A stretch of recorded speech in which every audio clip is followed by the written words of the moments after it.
Então, gente, para mim, o Antigo Testamento, ele se resume da seguinte maneira, ó. Para mim, o Antigo Testamento é isso aqui, ó. O Egito. O que eu arrumei aqui? Pronto. O Egito está aqui, certo? Aqui é o delta do Nilo. Aqui nós temos a península do Sinai. Aqui a Palestina. Monte Hermon está aqui em cima. Desce Mar da Galileia. Diminuir o risco aqui que está muito grosso. Desce aqui embaixo Mar Morto, certo? Jerusalém está mais ou menos ali naquele pontinho. Então aqui nós temos a Fenícia, aqui a Síria. Aqui embaixo é o Egito. Aqui é o Mar Mediterrâneo. Aqui no meio, então, nós temos as ilhas, né, que formam a Grécia. A proporção não está muito certa, mas só para você entender, mais ou menos aqui assim, a gente tem a Itália, que seria Roma, e depois para lá, o Tarsis, que seria o sul da Espanha. O lugar mais ocidental, o lugar mais oeste que a Bíblia menciona é Tarsis, aquela cidade para onde o Jonas pegou um barco e estava indo. E para o lado de cá, para o lado oriental, então nós temos aqui algumas nações. Aqui em volta, vários, vou botar aqui, ó, VP. Vários povos que habitam aqui nesse território. Moabitas, Amonitas, aquela turma que antes morava aqui na Palestina, né, em Canaã, cananeus, ferezeus, heteus, jebuseus, girgazeus, aquela turma toda, quando Josué chega com o povo e divide em tribos, né, em territórios, aquele povo se afasta, apenas os filisteus ficam ali no cantinho na faixa de Gaza, os outros povos passam a habitar os territórios ao redor da Palestina. Aí aqui em cima nós temos a Assíria, capital Nínive. Aqui no meio nós temos a Média, no meio, que emenda com a Pérsia, e aqui embaixo temos a Babilônia. Então vejam bem, o que é o Antigo Testamento? E aí eu vou mudar a cor aqui agora para o azul. O Antigo Testamento então aqui no Egito tem um povo, cerca de 5 milhões de hebreus. Por que eles chamam hebreus? Duas possibilidades. Porque são descendentes de Hebe, um homem ali, patriarca lá do tempo do Gênesis, ou porque eles são aquele povo que atravessou o rio. E aí, lá atrás, o pessoal acha que essa expressão Hebe significava atravessar. Então, porque eles atravessaram o rio, eles são os hebreus. Duas possibilidades. Qual que está certa? Não sei, tanto faz. Então, o povo está aqui e, após centenas de anos morando ali no Egito, o faraó daquele tempo passa, então, a persegui-los, né, maltratá-los, e eles começam a ser muito maltratados, e eles começam a clamar a Deus, porque não estão aguentando aqueles maus tratos. Deus ouve então aquele clamor e decide tirar aquele povo de lá. Então, um homem que estava agora com 40 anos, morando lá no palácio, como um neto de criação do faraó, ele então tem uma briga lá com um soldado, por causa de um hebreu, e aí, aqui do Egito, daqui da cidade de Mênfis, ele foge para o deserto de Midian. Bom, fica mais ou menos aqui. E aí ali ele fica mais 40 anos, cuidando das ovelhas do seu sogro Jetro. Quando ele está com 80 anos, a sarça pegando fogo não se consumia, ele chegou perto, uma voz falou com ele, chamou ele para voltar ao Egito e libertar o povo. Então, o Moisés, né, que é o menino tirado da água, Moshe, ele volta para o Egito com 80 anos, e aí você conhece a história, 10 pragas, etc. O povo atravessa o Mar Vermelho, que fica mais ou menos aqui, vai acampar mais ou menos aqui, que é Cades Barneia, E daqui eles atravessam o Jordão, tomam posse de Jericó e a partir dali conquistam toda aquela terra.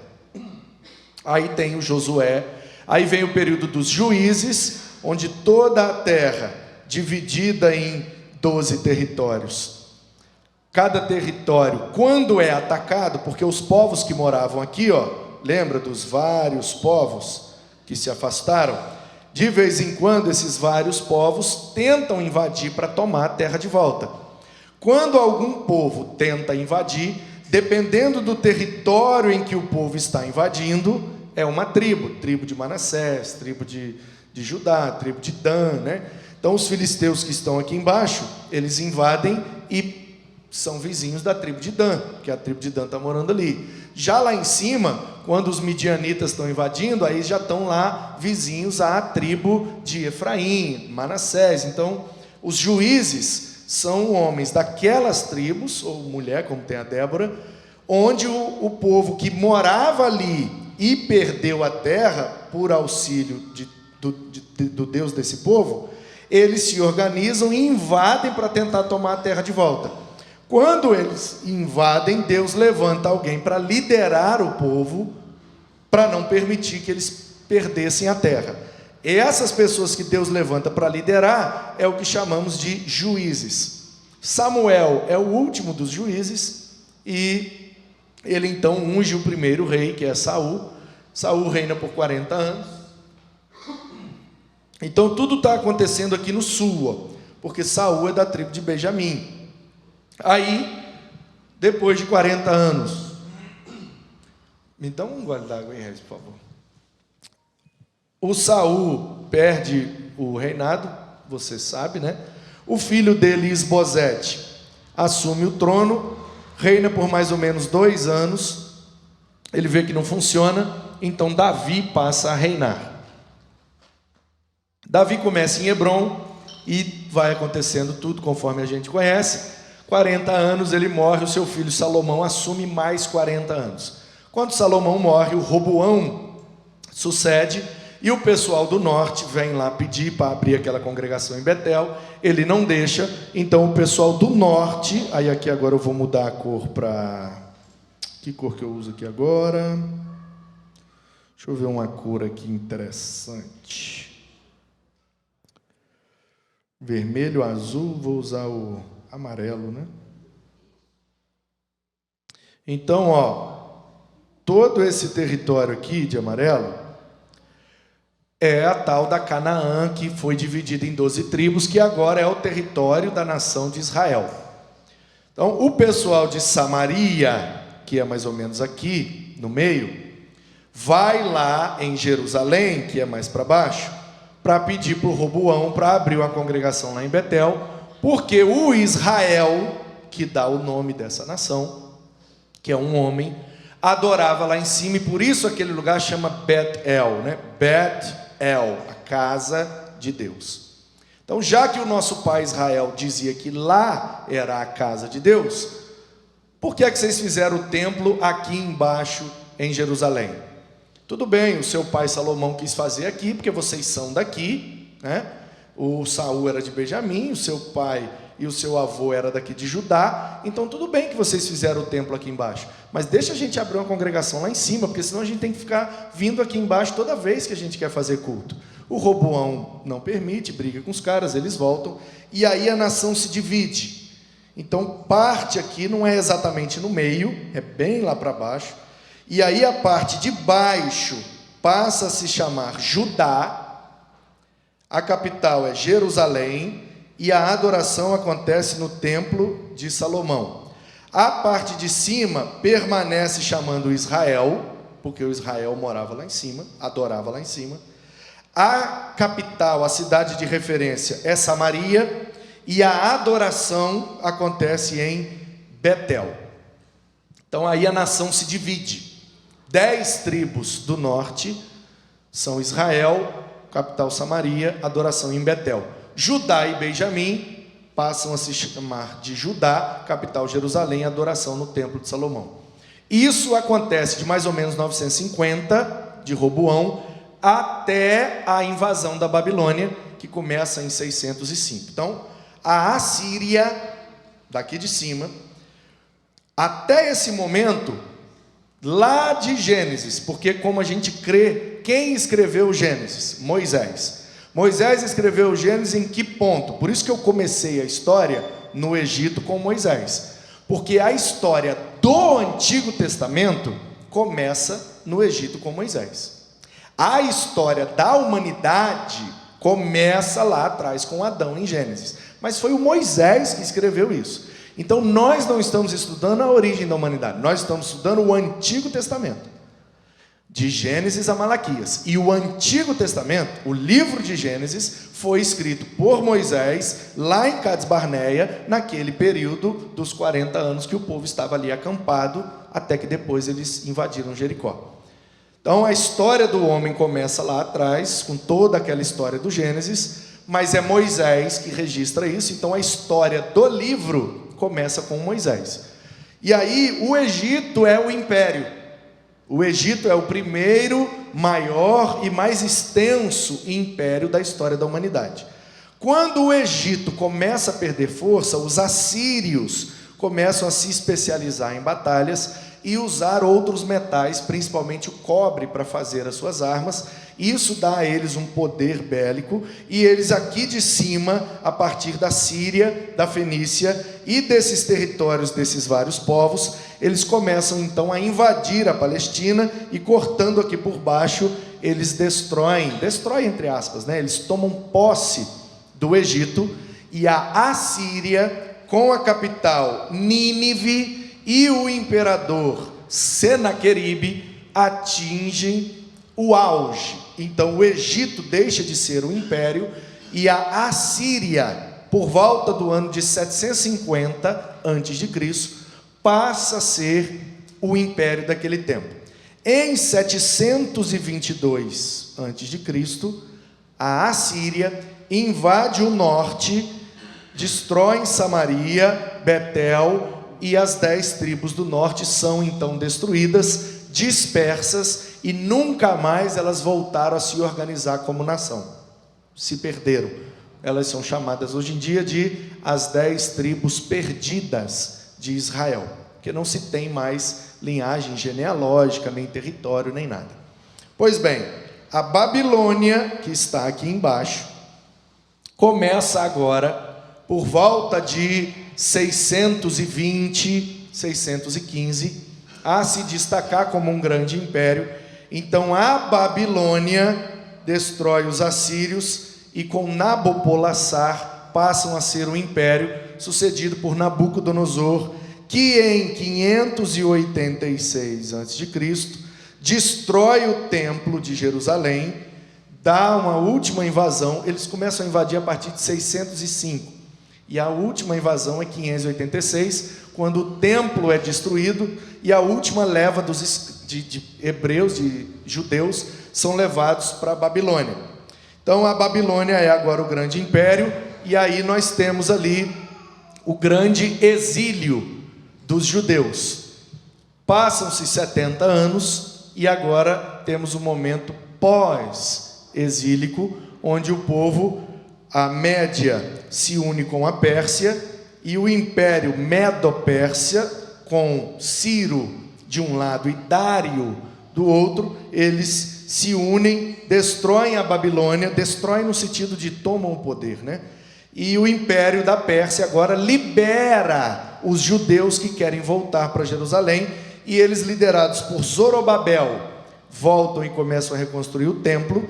Depois, liderados por Neemias, eles voltam para reconstruir os muros, e aí vem a reconstrução de Jerusalém, que dura um período de quase 100 anos, que tem 4 viagens da Babilônia para lá, e aí Jerusalém é restaurado, o templo é restaurado, e nós temos ali aquele período pós-exílico dos livros de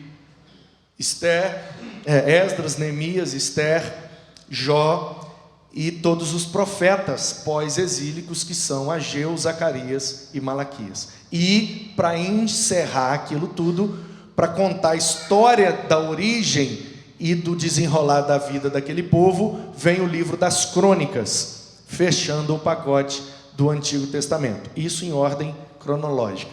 Então, como que a gente organizou o Antigo Testamento? Os judeus organizam o Antigo Testamento em 3 blocos: T, N, K.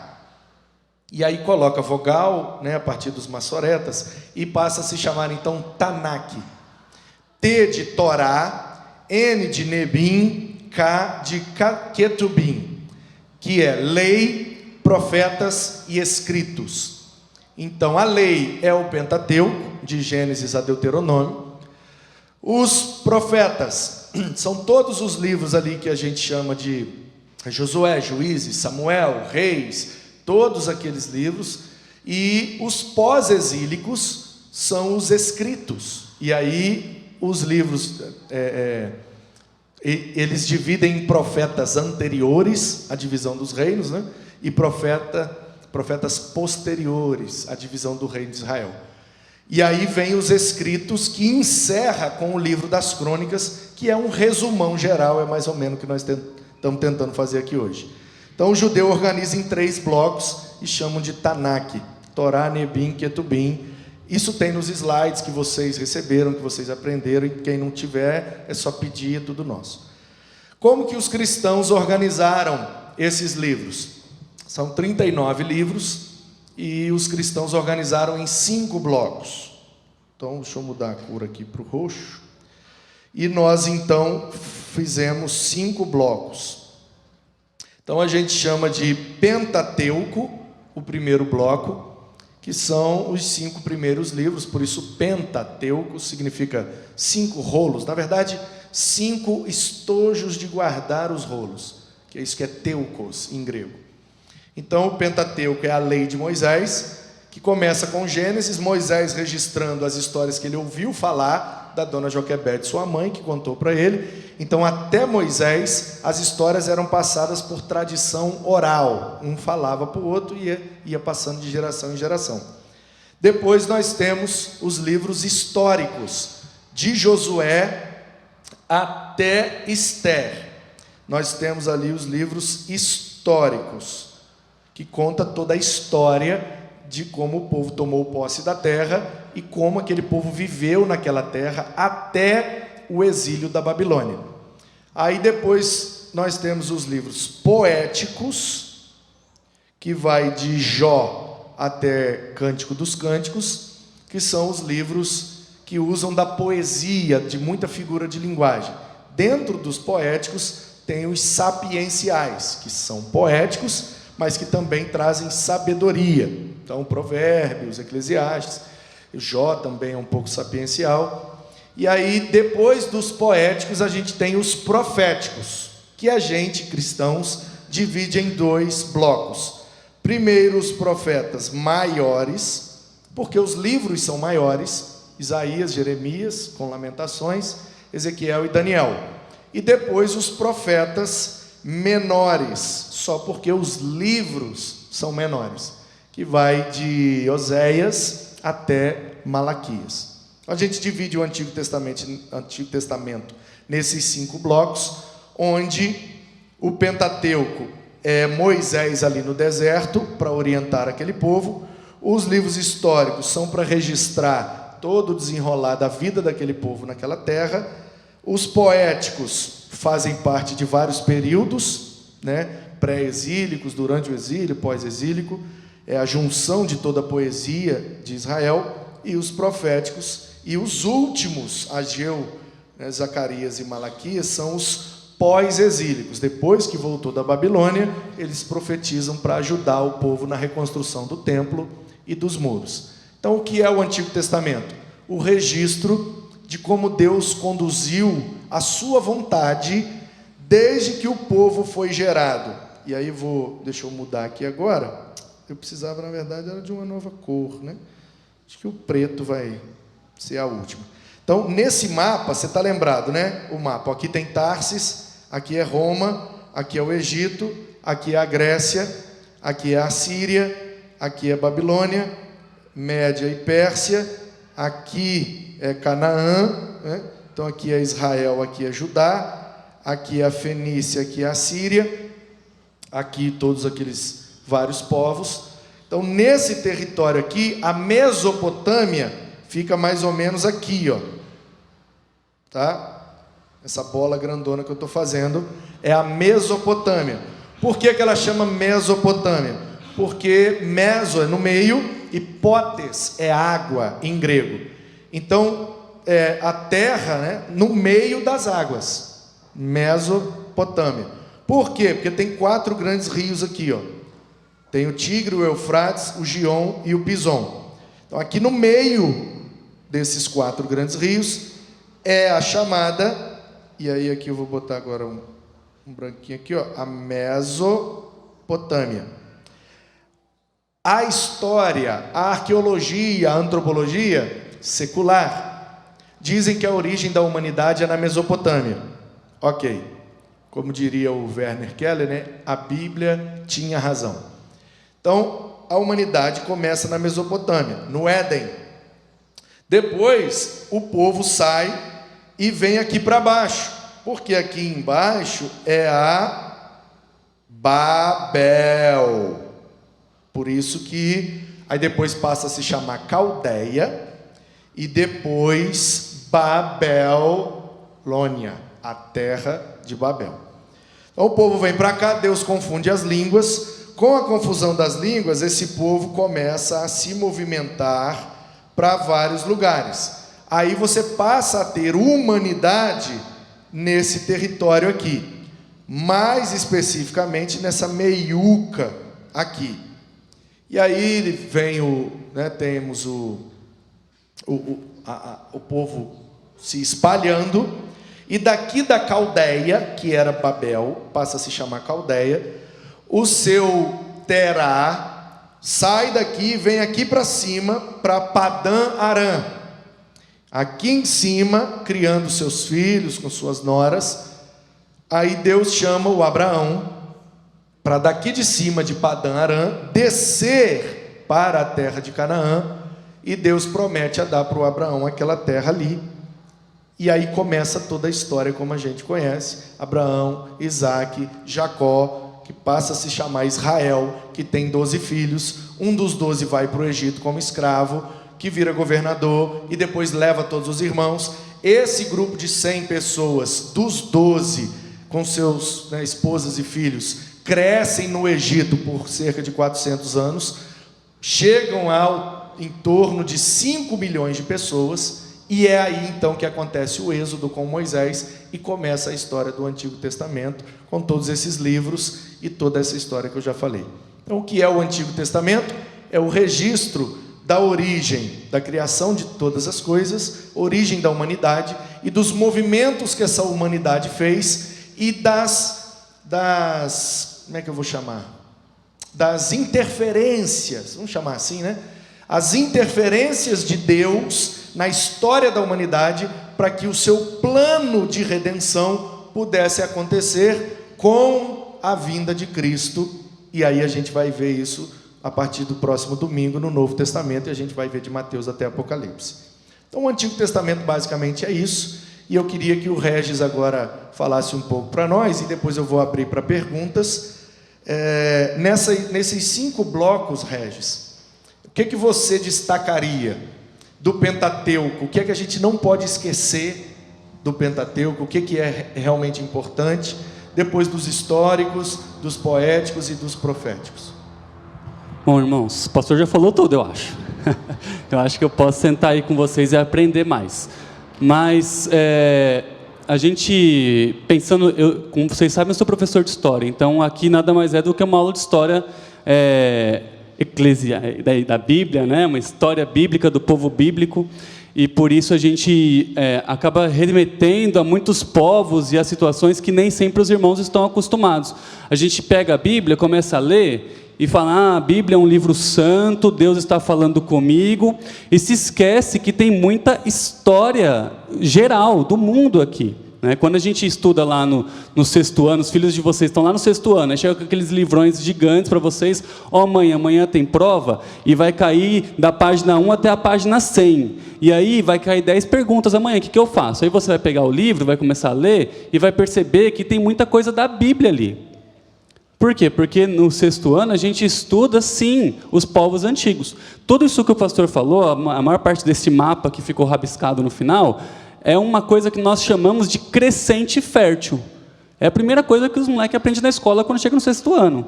O que é o crescente fértil? O crescente fértil é uma área da terra, do mundo, que tinha bastante água, muitos rios cortavam aquela região. Desenha aí, pastor, o crescente fértil.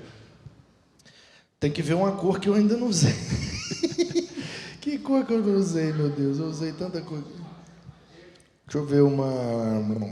Por cima disso. Bom, o crescente fértil, enquanto o pastor desenha ali, o crescente fértil, ele é um formato de lua crescente, por isso que ele tem esse nome de crescente fértil. Verde fluorescente aqui, ó. Que pega lá desde o Egito e vai até o final da Babilônia. Pega do Egito aqui, ó. São 3 pontos principais. Tem aqui o Egito, a Mesopotâmia aqui em cima, tá bom? E a Babilônia aqui embaixo, porque aqui embaixo tem mar também, né? Então, é por isso que é crescente, ó, é uma meia-lua, e ele faz esse movimento aqui, ó. Tá vendo? Essa meia-lua aqui, ó, de verde, é onde estão os maiores rios do mundo. Então, por isso que é crescente, porque ele abre e faz essa lua, como se fosse uma lua crescente, e é fértil, porque como aqui dentro estão os maiores rios, o rio Nilo, aqui no Egito, esses grandes rios, principalmente o Tigre e o Eufrates aqui em cima, né, que desagam aqui para baixo, e o rio Jordão aqui, então a gente tem aqui o território mais fértil do planeta, porque é o território mais irrigado. Que era a região povoada, né? E aí você imagina que toda essa área também, em vários pontos da Bíblia, quando você vê, Moisés estava no deserto. Pô, mas ele estava no crescente fértil. Mas era uma área onde o rio não irrigava. Então, ele estava no deserto, de vez em quando eles achavam um oásis ali, eles consumiam água e assim vai. Então, é importante a gente fazer essa relação da Bíblia com a história que os meninos aprendem na escola. Por que eu acho isso importante? Para a gente conseguir conversar com os nossos filhos e falar que, primeiro, que a escola tem a sua relevância, e segundo, que aquilo que você aprende na escola, você também aplica na Bíblia, o que você aplica na igreja, você aprende na igreja, você também aplica na escola. E isso é um ciclo que de educação dos nossos filhos, que é importante estar na mente dos irmãos. E essa região do crescente fértil tinham muitos povos. Lógico que a gente está destacando aqui os hebreus, mas muitos povos povoavam aquela região e eles ficavam brigando constantemente. Por quê? Porque era a área que tinha água. E se tem água, quanto mais terra eu tenho ali para eu plantar, eu mais abasteço a minha população, mais rico eu sou, e assim fica. Quando um povo dominava um outro povo, ele se tornava um império. Era uma dominação que um povo, uma civilização fazia em relação a outra civilização. E aí criaram na história da antiguidade algumas civilizações, que são essas que o pastor falou. Os medos, os persas, os hebreus eram uma civilização, né? Quando a gente estuda na escola, são os hebreus que a gente chama, né? E também Roma, depois Grécia e assim sucessivamente. Então, isso é um ponto que eu acho relevante os irmãos saberem e colocarem na cabeça, para quando a gente lê a Bíblia, a gente saber que a gente está falando, sim, dos povos da Bíblia, dos hebreus, mas também a gente está falando de uma série de outros povos. Se você quer aprender mais sobre isso, estuda um livro chamado Os Outros da Bíblia. É um livro escrito por um historiador cristão, teólogo, chamado Daniel Heinck. É um gaúcho, um cara muito inteligente. Ele escreveu um livro chamado Os Outros da Bíblia. E nesse livro, o que ele faz? Ele pega os outros povos que são mencionados na Bíblia e faz uma relação com o povo da Bíblia.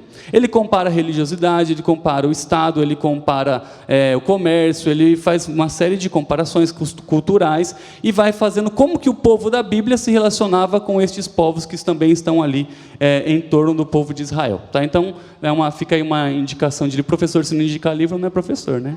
Então, fica aí uma indicação. Não é um livro tão facinho de ler, mas é um livro que é muito relevante você ir pegando e lendo e folheando e demorar um tempo com ele. Tá? Então, pensando em Pentateuco, tem essa questão do crescente fértil. E também a questão do delta do Nilo. O pastor fala muito do delta do Nilo, delta do Nilo. Todo mundo sabe o que é delta do Nilo? Todo mundo sabe o que é delta do Nilo? Delta, gente, esse nome delta, o que é? Ele é a foz de um rio, a desembocadura de um rio. Um rio, ele tem a sua nascente, ele tem o seu curso, os seus afluentes e tem o final do rio. Estou dando um zoom aqui no Egito. Aqui era o Egito. O rio Nilo corre daqui, porque, né, ele está de cabeça para cima, mas em termos de altitude ele é assim, né? O mar Mediterrâneo está aqui em cima, então o rio Nilo ele corre no mapa ele corre de baixo para cima, mas em altitude ele está correndo, claro, de cima para baixo.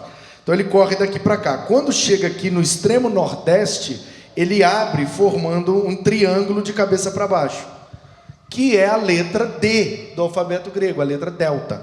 Então ele abre em vários afluentes, então vários outros rios saem do rio Nilo e formam essa figura de um triângulo de cabeça para baixo, e ali é uma terra extremamente fértil por causa desses muitos rios que saem do Nilo formando esse triângulo de cabeça para baixo, e ali é o delta do Nilo, a capital do Egito, ali ficava Mênfis. Por isso que o Egito é o primeiro grande império, porque ele se estabeleceu num lugar que fazia muita divisa com o mar, e naquele tempo não tinha tecnologia da embarcação, então ninguém atacava por água, e aqui a divisa com a península do Sinai é um lugar muito estreito por causa, né, da península e do golfo ali de Acaba e o outro que eu esqueci o nome, que são aqueles pedaços de rio, né, o Mar Vermelho que a gente chama, né, que é o Mar de Juncos. Então ali a passagem é muito estreita, então pelo mar ninguém me ataca. Pela terra eu só tenho uma passagem estreita, então eu boto uma guarita com uns soldados aqui e eu protegi toda a minha nação, protegi todos os meus rios. Então eu vou produzir muita comida e ninguém vai me invadir. Qual é a consequência disso? Vai ficar muito rico, vai faltar comida para todo mundo e a gente vai vender no preço que a gente quiser. Por isso que o Egito vira um grande império, e isso está relacionado com a história do José, que desvendou o sonho. Então a Bíblia explica para nós por que é que o Egito se tornou aquele grande extenso, é o mais extenso, é o mais rico e o que durou mais tempo na história da humanidade. O que a história secular responde? Por que o Egito? Pela questão geográfica. A gente responde o quê? Pela mão de Deus através do sonho que José desvendou, e ele orientou o faraó, e o faraó tomou uma decisão administrativa que fez daquele povo um grande império. E até essa questão de defesa, se a leste, né, ele tem ali o Mar de Juncos, o Mar Vermelho defendendo, do outro lado ele tem um deserto, que é simplesmente um dos maiores desertos do mundo, o deserto do Saara, que não vai vir nada dali. Então, o povo malemar vive no deserto do Saara, certo? Então, ali são caravanas de mercadores que saem da região central da África, porque vamos lembrar que o Egito está na África, né, irmãos? Ali é o nordeste da África, então, na região central africana, região ali de floresta, o povo sai, pega os produtos, isso, Congo, Angola, esses países aí, tem a África subsaariana, né, abaixo do deserto do Saara. Eles atravessam o deserto do Saara para quê? Para fazer comércio. Então eles pegam alguns produtos dali e levam lá para o Mar Vermelho, lá para o litoral do Mar Mediterrâneo, para fazer comércio com o povo que vem da Europa, que vem da Grécia e tudo mais, fazer comércio ali. E vice-versa, eles pegam produtos também europeus e levam lá para a região central africana. Mas é só uma região de trajeto, de passagem, de caravanas, não é uma região de estabelecimento. Então o Egito está protegido pelo deserto do Saara na região oeste, tá? Bom, pensando em essa parte aí do Pentateuco, é isso. Depois a gente pega os livros históricos, né, Josué, e aí você pensa na conquista que o povo hebreu fez da terra de Canaã. Também cabe lembrar, irmãos, que essa terra é uma terra, a gente fez aqui um mapa do pastor, mas é uma terra muito pequena. Se você for pensar, levar em consideração ao mundo, isso aí não é nada, é um território ali do tamanho de um estado do Brasil. Certo? É mais ou menos do tamanho do estado do Espírito Santo. Que é muito pequeno, né? De 200 a 250, do extremo sul, lá embaixo do Mar Morto, até o extremo norte, lá no Monte Hermon, é cerca de 200 a 250 quilômetros de um extremo ao outro. Então não é muito extenso, e lateralmente não dá 50 quilômetros. O Jordão corta no meio, até o Mar Mediterrâneo, a faixa ali litorânea, que a faixa de Gaza está embaixo. Você tem ali 25, 30 quilômetros, e depois você tem uma cadeia de montanhas, que é a Transjordânia. Então é realmente uma faixa de terra bem estreita e bem curtinha, e É isso. E que tinham muitos povos vivendo ali por causa da região fértil, e quando os hebreus vêm para cá, eles têm que tirar esse povo de lá. Então Deus usa Josué para fazer esse movimento de tirar o povo, né, daquela região para eles se estabelecerem na terra prometida. E isso aí não foi fácil, é só você fazer uma leitura apurada de Josué, você vai perceber que teve muita treta ali, muita dificuldade, e inclusive tiveram povos que eles não tiraram de lá, desobedecendo a ordem de Deus. Então Deus vai lá e fala, ó, é para tirar todo mundo, é para matar todo mundo, e vocês vão ficar lá. Aí o povo hebreu, que às vezes é igual a gente, pecador pra caramba, e não obedece o tanto quanto deveria, a gente vai lá e não faz do jeitinho que Deus manda. Deus manda você ir lá e tirar o povo. Você vai lá, mas eles são tão legais, né? E aí você deixa, não, esse aqui eles falaram que vão se converter, a gente vai até circuncidar eles. Mas aí chega na hora do vamos ver, quando você pega a história lá na frente, Saul, Davi, tem os gibeonitas lá. Não tem, pastor, os gibeonitas lá? Quem são esses gibeonitas? É um povo que Josué e os seus amigos lá não expulsaram. E ficou lá vivendo dentro do território de Israel esse tempo todo. E depois vai causar um rebuliço, vai causar uma treta muito grande, porque Saul vai lá e vai matar um monte de gibeonita. Os gibeonitas vão ficar bravos com isso e depois vão cobrar Davi. Davi, chegou num tempo lá que o Saul foi lá e matou todos os nossos amigos. E agora? Como vai ficar essa treta? E Davi tem que ressarcir isso depois. Enfim, a gente percebe que a história da conquista da terra de Canaã também não foi uma história tão simples assim, e vale a gente gastar um tempo, debruçar um tempo para a gente entender muito bem essa conquista, até porque depois a gente entra no período dos juízes, e os juízes nada mais são do que líderes que Deus levanta para defender aquela terra. Lembra que sempre vai ter ataque, sempre vai ter guerra, sempre vai ter gente querendo pegar a sua parcela de terra e o que você tem de água, certo? E aí, o que vai acontecer? Os povos vão invadindo essa região de Canaã, e quando eles vão invadindo, quem está morando lá, seja qual for uma das 12 tribos, é a tribo de Benjamim, é a tribo de Levi, Levi não, porque Levi estava em todo canto, é a tribo de Judá, é a tribo de Issacar, sei lá. Então, dependendo da região que for invadida por um outro povo, daquela tribo, Deus levanta um líder, Deus levanta uma pessoa, você vai lá, vai reunir uns caras aí, vai reunir um exército, e esse exército vai expulsar esse povo daqui. E aí você vê a história de vários líderes, e nem sempre essa disputa é uma disputa, vamos dizer assim, equilibrada. Por quê? Porque o povo de Israel é um povo pequeno e dividido em tribos. Não há uma unidade estatal. Não há um rei, não há um governo, não há um estado ali para uni-los. Então as tribos são 12 tribos que se unem culturalmente, se unem em língua, mas em nível de administração é uma administração individualizada, separada. Então, quando acontecem essas brigas, esse líder se levanta, reúne um pequeno exército, e Deus, com mão milagrosa, ajuda eles a tirar, a expulsar, a matar os outros povos e continuar vivendo lá, apesar do pecado. E é milagre mesmo, irmãos, porque a gente fica assistindo novela, a gente acha que todo mundo tem espada, todo mundo tem cavalo para guerrear, todo mundo tem escudo, todo mundo tem armadura, e não é bem assim que funciona. O povo hebreu era um povo pobre nesse sentido. Em questão de guerra, tem um historiador que diz que na época de Davi, chegou um período que só o Davi tinha uma espada. Nem o exército de Davi tinha espada. Lógico que tem coisa que a gente não consegue provar especificamente, mas ele fez uma analogia aí. E aí, se você for pensar, antes de Davi, que já era um exército, já era um povo, já era uma nação, eram pequenos líderes ali, você acha que eles iam guerrear com espada, né, lança, aquelas coisas que a gente vê nos filmes? Não. Só que os outros povos eram povos mais organizados nesse sentido. Já tinham um rei, tinham um estado, tinham um governo, te cobravam impostos dos seus servos ali. E aí eles vinham com tudo, irmãos. Eram os vassalos. Eles vinham com tudo para arrebentar. Então era só na base do milagre mesmo. Então quando você lê Juízes, é milagre atrás de milagre, porque cada conquista é um milagre que Deus faz para que eles continuem se estabelecendo naquela terra. Por que Deus fez isso? Por causa da aliança que ele fez com Abraão.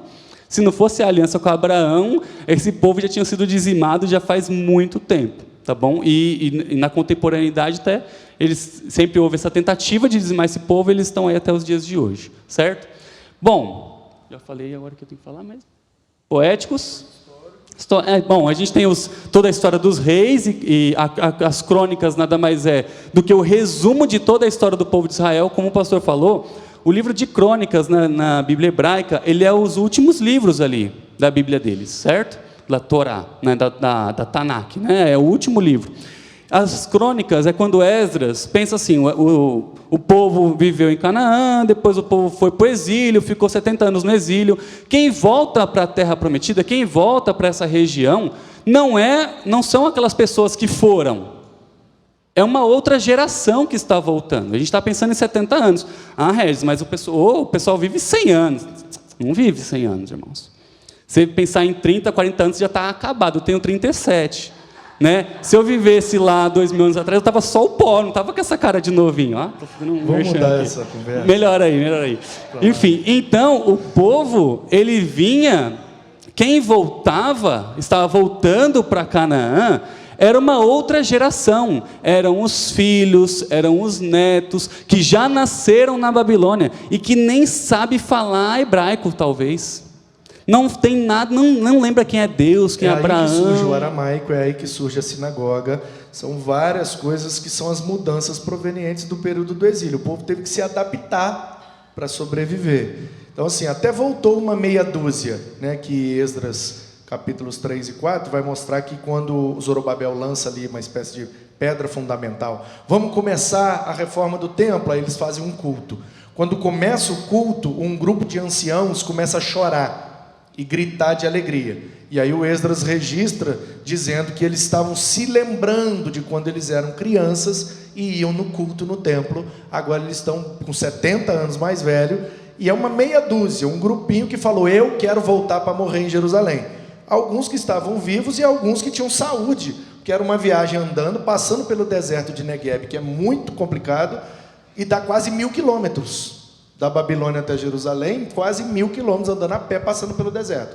Então, quase ninguém aguentaria essa viagem, estando, né, com cerca de 80, 85 anos. Então, uma meia dúzia foi, mas é um grupo bem pequeno. 99,9% daquele povo que chegou em Jerusalém, todo nasceu na Babilônia. Então, eles não sabiam nada de Moisés, de Abraão, de Davi, não sabiam nada. Então, o Esdras escreve as crônicas, que é uma espécie de resumão da história toda, para eles conhecerem a própria história. E aí, nesse ensino da própria história, quando você pega início de crônicas, tem lá 9 capítulos só de genealogia. E hoje em dia, quando você lê a genealogia, você pensa assim, para que eu estou lendo genealogia? Por que eu estou lendo esse monte de nome, que eu não vou lembrar de nenhum? Eu não vou tirar o nome dos meus filhos daqui, porque são nomes muito estranhos, então não é o melhor lugar para procurar. E aí você fica ali lendo, e não vê sentido nisso. Mas para aquele povo, para aquele contexto específico, 400 e pouco ali antes de Cristo, fazia todo sentido. Porque eles não conheciam a própria história. Eles estavam voltando para a sua terra aqui, terra, na verdade, dos antepassados deles, das famílias deles, sem saber a própria história. Então Esdras percebe isso e fala assim, peraí, é hora de a gente contar a história deles. Porque se você está consciente da sua própria história, você sabe o que você foi, onde você está e aonde você vai chegar. Lembra que o Messias vai vir, os profetas vão vir aí falando sempre da vinda do Messias. Então eles tinham que fazer isso. É isso que bota comida no seu prato, né? Porque se a gente não precisa de história, pra que eu tô aqui? Profissão, né? Eu perco o emprego amanhã. E aí, o que aconteceu então, irmãos? Contando toda essa história, o povo sabe, aprende do que eles são, a sua própria identidade, e a partir do conhecimento da sua própria identidade, dá continuidade ao seu povo, dá continuidade ao povo dos hebreus e persiste até os dias de hoje. Então, a Crônicas, ele começa assim, e depois ele vai contar a história do povo de Israel, né? Valorizando o povo de Judá. Por que valorizando o povo de Judá? Lembrando que Israel foi destruído pelos assírios lá em 722 a.C., e o povo se perdeu lá no norte. E quem volta do cativeiro babilônico são os do reino de Judá, das tribos de Benjamim, das tribos de Judá. Então, esse povo que voltou, quando o Esdras conta a história, reconta a história e escreve as crônicas, ele dá uma valorização naqueles caras que estão ali mesmo, no povo de Judá. Por isso que você não vai ver, ou vai ver muito pouco, menção dos reis de Israel no livro de Crônicas. Diferente do livro de 1º e 2º Crônicas, que fala, Reis, desculpa, 1º e 2º Reis, que vai falar tanto dos reis de Israel, dos reis do norte, quanto dos reis do sul, dos reis de Judá, tá certo? Você pega lá, por exemplo, a história de Josafá. Josafá foi um rei top, né? Um dos top ali, dos 5 tops ali do reino de Judá. E em Reis, fala mais ou menos um pouquinho ali, meio capítulo ali que fala de Josafá. Quando vai lá para o livro de Crônicas, ele pega 2, 3 capítulos falando de Josafá, dos seus feitos, das guerras, de como ele reformou e tudo mais. Então eles dão uma valorizada na história do povo de Judá, tá bom? E agora indo para a parte dos poéticos. Só para, antes de passar dos reis, para dar uma refrescada.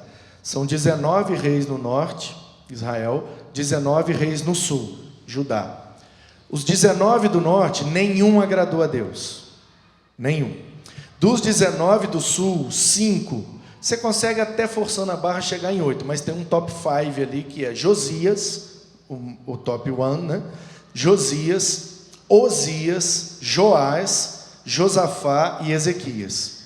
É um top 5 de... O Josias é o top dos top.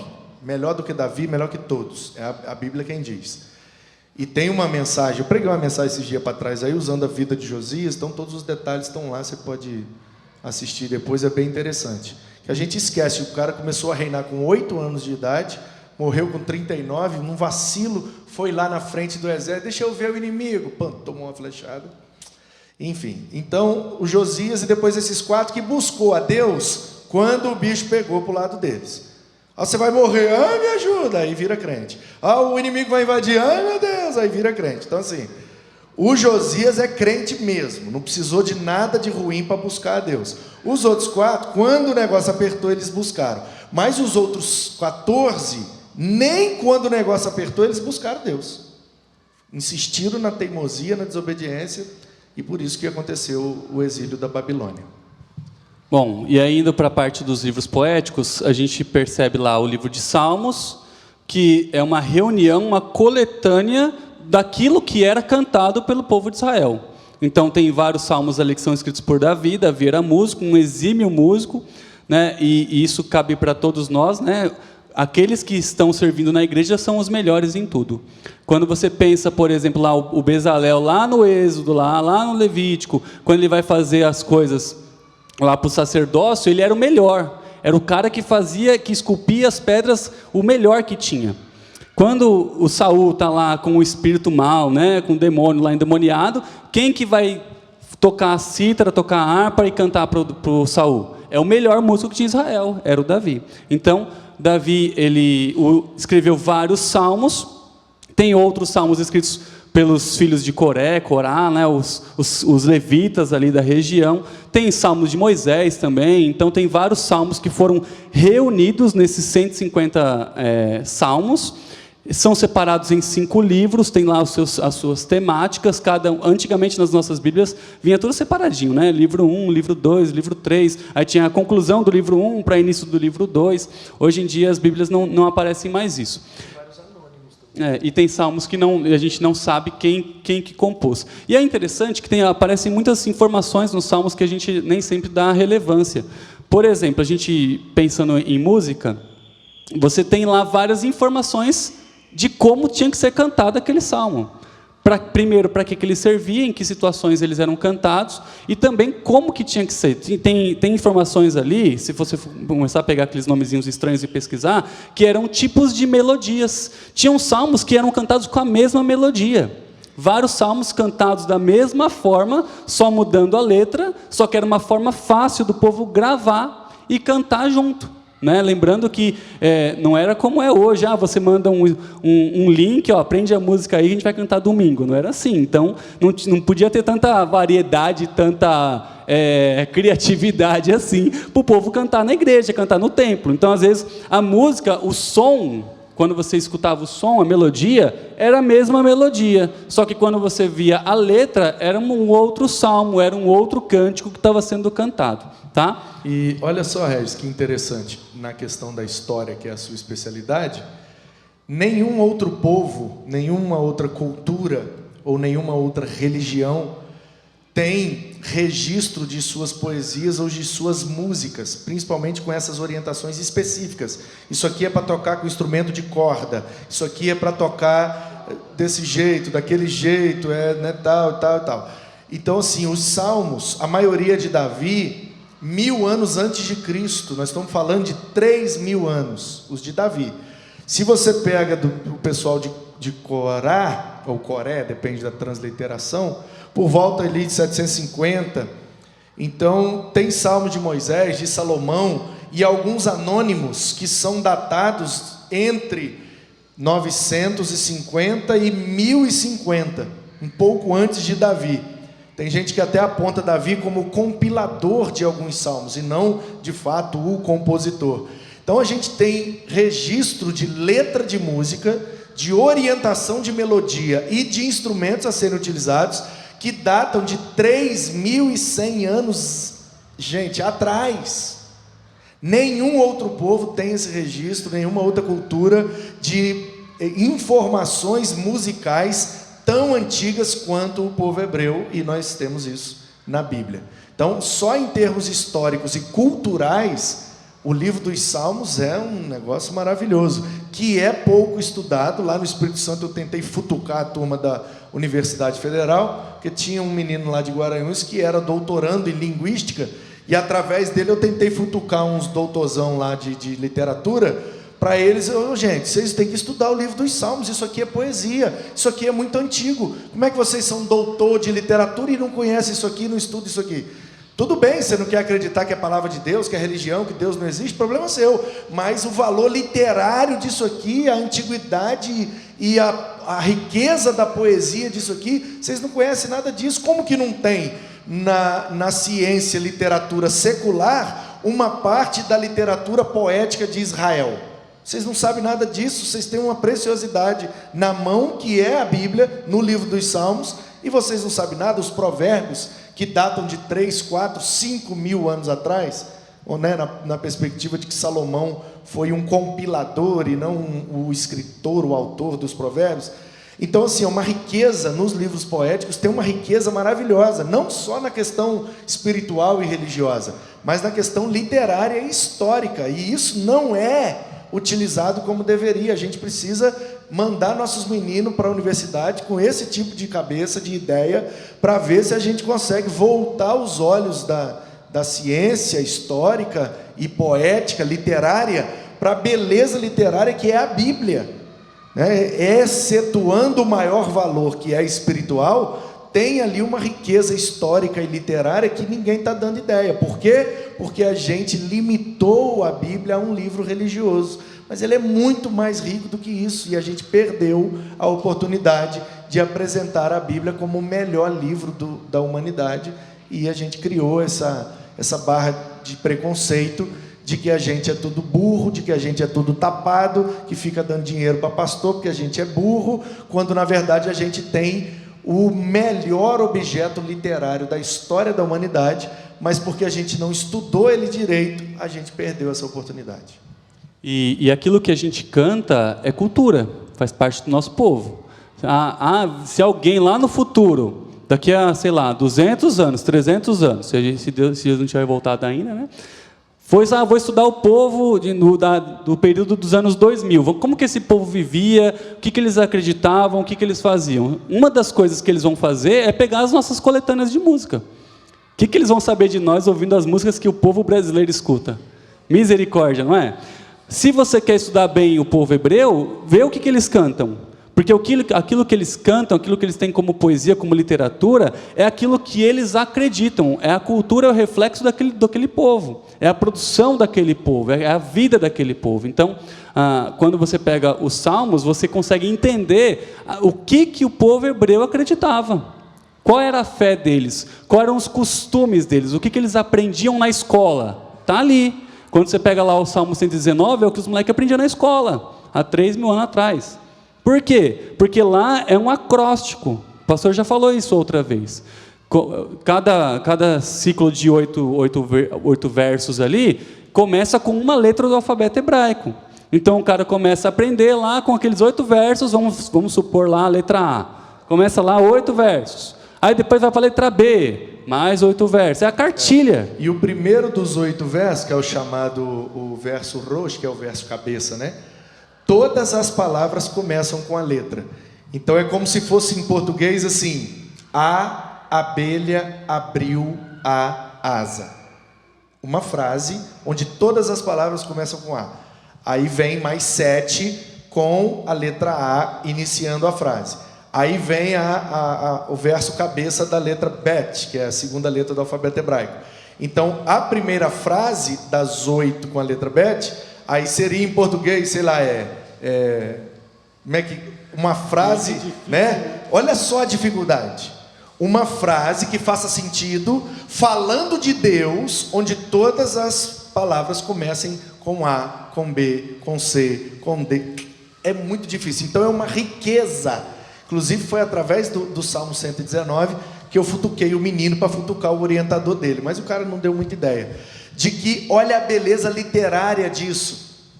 Começa com a letra, todas as palavras. Faz sentido e ainda aponta para Deus e a importância da sua palavra. Porque o Salmo 119 é uma exaltação à importância de conhecer a palavra e conhecer o próprio Deus. Então, assim, gente, isso é de uma riqueza e de uma beleza. Por quê? Porque começa com a mesma letra, faz sentido, aponta para Deus e ainda rima. Porque já que é música e é poesia, tem que ter rima. Ô, gente, eu faço rima. É difícil você rimar falando de qualquer assunto, usando qualquer palavra. Imagina rimar só podendo usar palavras com a mesma letra, que tem que fazer sentido e ainda tem que falar de Deus. E tem o livro de Lamentações, que também é um acróstico. Então, quando você lê lá Lamentações de Jeremias, ele também foi escrito em forma de poesia, ele também é um acróstico que tem esse mesmo princípio. Começa com a letra A, depois a B, é porque eu não sei nada de hebraico, irmãos. Confesso que teve uma vez, há muito tempo atrás, que eu entrei no Mosteiro de São Bento, e eu fui lá e pesquisei, como que eu faço para aprender hebraico aqui? Só que era caro demais, então não rolou. Enfim, e o Lamentações também tem esse exemplo. Então isso mostra para a gente também que não era uma coisa assim, o cara tirou da cartola, foi muito inspirado. Lógico que Deus inspirou, mas só aquele cara conseguiu fazer isso. Não, a gente já tem 2 exemplos de 2 textos poéticos que foram feitos em forma de acróstico, que começa com as letras do alfabeto hebraico. Então isso a gente já, historicamente dizendo, a gente já percebe que era um aspecto cultural daquele povo. Eles já tinham isso enquanto costume. O que a gente tem, gente, é o que foi registrado. Muita coisa do que eles viviam e faziam, a gente não faz ideia. Lógico que a gente supõe pelo material que a gente tem, mas a gente tem muita coisa que o povo hebreu viveu e fez e criou que a gente não vai chegar para nós, só se tiver uma descoberta arqueológica aí muito doida e reformular algumas coisas e a gente conseguir aprender mais sobre Deus. Mas, até então, a gente percebe que tem esses exemplos já mostram para nós da riqueza cultural deste povo, certo? E para finalizar, falando dos livros dos profetas maiores e menores, foi o Santo Agostinho de Hipona, que fez essa divisão. Agostinho de Hipona é um dos caras lá, os pais da igreja, no primeiro século, que começaram a organizar o que é ser cristão, então eles começaram a pensar isso e escrever sobre isso. Ele é o último pai da igreja, 400, ele já está no 4º para o 5º século. E aí ele foi lá e falou, existem os profetas maiores e existem os profetas menores. Esses profetas maiores são aqueles que têm maior escrito, por isso que ele cabia, era só um rolo para cada profeta, então tinha um rolo de Jeremias, um rolo de Isaías, um rolo de Jeremias e assim vai. E os profetas menores, os 12 profetas menores, era um único rolo, que era o livro dos 12, o rolo dos 12. Então, por eles serem em quantidade menor, eles ficavam em um único rolo e foram chamados de profetas menores, tá? Mas isso não quer dizer também que eles profetizaram menos. Tem profetas menores que ficaram muito tempo profetizando ao povo de Judá, profetizando ao povo de Israel, só que na hora da escrita, na hora de escrever a profecia, ele escreveu lá só alguma parte, aquilo que Deus falou para ele escrever, e ficou pouca coisa registrada, não ficou tanta coisa registrada acerca da profecia daquele profeta, certo? Então não quer dizer que ele é menor no sentido de qualidade ou de inferioridade, ou que ele profetizou menos. Ele pode ter vivido, inclusive, muito mais do que algum profeta maior. Existe essa possibilidade, ok? E também é importante a gente saber que o profeta ele é levantado por Deus para uma questão específica. Então existem os profetas que profetizaram o reino de Israel. Todos esses profetas eles estão antes de 722, antes do reino assírio vir e dominar o povo de Israel. Mas antes disso eles estão lá falando, os caras vão vir do norte. Quem é o norte? É o povo da Assíria. Os assírios vão vir e vão dominar tudo, é melhor você abrir seu olho, olha o que você está fazendo. E o que os caras fizeram? Desobedeceram, pagaram para ver. É a mesma coisa quando a mãe da gente fala para a gente fazer uma coisa, né? Não sobe na cadeira porque você vai pegar o prato e o prato vai cair na sua cabeça. Aí você fica lá pegando o prato, sei lá, 2 meses, 3 meses, só que chega numa hora que cai. Aí o que sua mãe fala? Não te disse. É a mesma coisa o profeta. Bonitinho que ele está falando. Gostou? Minha mãe está ali. Nunca caiu um prato na minha cabeça, tá? Já aconteceu outras coisas, né? Porque foi a coisa que apareceu aqui para mim. Enfim, e aí, gente, aconteceu. Então, tem os profetas que profetizaram ao reino do norte, ao reino de Israel. E existem os profetas que profetizaram ao reino do sul, ao reino de Judá, que profetizaram até 586. Se você pensa ali em Ezequiel e Jeremias, eles estão concomitantemente, eles estão ao mesmo tempo profetizando ali no domínio da Babilônia. E Ezequiel, inclusive, continua profetizando ao povo que está indo para a Babilônia, porque ele foi também para a Babilônia. E ele continuou profetizando ali ao povo da Babilônia. Você viu? A gente avisou, vocês não mudaram. Aqui, eu estou na Babilônia com vocês. Então é mais ou menos isso ali, o livro de Ezequiel, certo? E existem os profetas que estão profetizando quando eles retornaram do exílio, que são os 3 últimos ali, Ageu, Zacarias e Malaquias, que profetizaram não retorno para Canaã, não tem retorno para a Terra Prometida. E existem os profetas que não têm livro específico. Você pensa lá em Natã. Natã é o profeta lá que vai jogar o pecado na cara do Davi. Ele tem um livro, o livro segundo Natã? Não tem, mas ele era um profeta ao reino de Judá, ele está ali profetizando, vivendo lado a lado com Davi. Existe, por exemplo, Elias e Eliseu. Todo mundo aqui conhece pelo menos uma historinha, um fato, um milagre que foi feito por Elias e Eliseu. Eles foram menos profetas do que Isaías? Foram menos profetas do que Malaquias? Não. O fato é que as profecias que eles realizaram foram específicas naquele tempo e não foram registradas enquanto um livro específico. Foi registrado ali nos livros dos reis, a profecia de Elias e Eliseu. É por isso que lá na divisão da Tanakh, os judeus consideram profetas anteriores e profetas posteriores. Então todos esses são considerados profetas anteriores. Irmãos, tudo isso para dizer que é importante estudar a Bíblia. Tem que ler a Bíblia enquanto livro de devoção, de meditação, de reflexão, mas também tem que ler a Bíblia enquanto um livro de estudo. Para isso que existem bíblias de estudo, para isso que existem muitos conteúdos na internet e tem conteúdo aqui na nossa igreja, um conteúdo de alto nível. Tem muita gente falando besteira na internet, irmãos. Então, quando a gente pega um vídeo para a gente estudar, a gente tem que, se você está com dúvida se aquilo é verdadeiro ou não, pergunta para o seu pastor, não pergunta para mim não, pergunta para o pastor. Ele é o responsável pelo ensino na igreja, certo? Até porque, irmãos, eu não sou responsável pelo ensino na igreja. O responsável é o pastor. Eu posso te dar até a mesma resposta que o pastor vai te dar. E se eu entender de uma forma um pouco diferente dele? Pode acontecer, a gente estuda, eu estudo, ele estuda, e vai ter algum pontinho, talvez, que eu entenda, pastor, eu acho que aquela ali era mais aquilo. Tudo bem, você acha, eu acho outra coisa, beleza, e a vida que segue. Então, é importante você perguntar para a referência da sua igreja. Ele é seu professor de EBD, pergunta para ele. Se ele não sabe a resposta, ele vai atrás do pastor, ele vai vir na referência, e vai te dar uma resposta que a gente aqui na PIB Itaim crê. Ok? Isso é importante, irmãos. O conteúdo da internet, ele é um conteúdo riquíssimo. O nosso conteúdo agora está na internet. Olha que legal, tem um monte de gente assistindo. E depois vai ter um monte de gente que vai assistir depois. E vai olhar o conteúdo e falar, nossa, que conteúdo de qualidade. Muito bom. Agora, vão ter conteúdos que você vai ver, esses famosinhos da internet. Tem gente, irmãos, que ficam só jogando lenha na fogueira. Vou jogar uma isca aqui, porque eu sei que se eu jogar essa isca, o povo vai pescar, vai ter um monte de views, vai ter um monte de visualizações, vai viralizar, e a verdade é o que menos importa. A realidade, ou aquilo que a gente crê, é o que menos importa.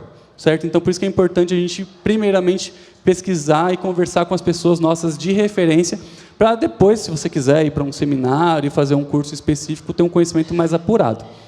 E é isso, pastor. Muito bom. Alguém tem alguma pergunta nessa primeira parte, tratando apenas agora a Bíblia enquanto livro, o Antigo Testamento enquanto livro, né, histórico, etc. A gente vai, antes de terminar, claro, falar da questão espiritual, das lições, mas caso alguém tenha alguma pergunta, alguns levantaram a mão, vamos um de cada vez. Joel.